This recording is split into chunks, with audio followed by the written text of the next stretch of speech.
Voici une nouvelle petite vidéo improvisée pour vous montrer les différences entre la première Kindle sortie en France, c'était celle-ci, ainsi que la nouvelle sortie en avril 2019.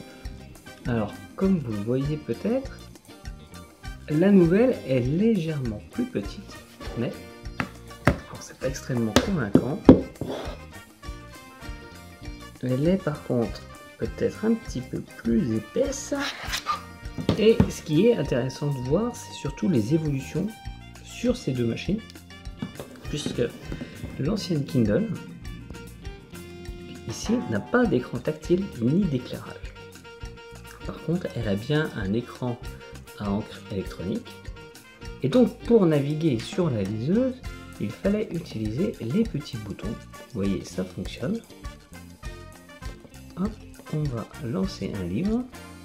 Vous voyez aussi qu'elle est un peu lente. Et ensuite, on avait des boutons situés ici sur la tranche. Voilà. C'est une mise au point. Voilà, des petits boutons qu'on voit ici qui permettent de tourner les pages. Ce qui est quand même assez pratique et ce qui était bien vu. Alors, on voit que la liseuse est plutôt rapide, même si on sent bien que des grands progrès ont été faits. Et ça, donc, on va le voir en passant à la nouvelle version de la liseuse. Voilà. Donc, nouveauté évidente, c'est qu'on a un éclairage. On a également un écran tactile, ce qui permet d'utiliser ses doigts pour passer d'une page à l'autre. Voilà.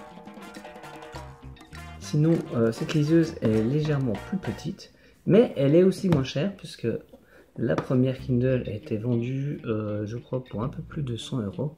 Celle-ci est vendue seulement pour 79 €. Alors, on peut jeter un coup d'œil aussi à l'interface, puisque pour revenir à l'écran d'accueil, je vais devoir appuyer sur ce bouton-là sur la première Kindle. Et voici l'écran d'accueil. Par contre, sur la nouvelle, on a un bel écran d'accueil qui affiche beaucoup plus d'informations. Donc, on voit quand même qu'une belle évolution a eu lieu sur les liseuses Kindle, puisque là, je compare deux liseuses d'entrée de gamme. Mais on peut voir aussi, et je pense que vous le voyez, que l'écran de la nouvelle liseuse, je vais essayer de couper la luminosité carrément, voilà, est légèrement plus clair que celui de l'ancienne qui tire vraiment vers le gris.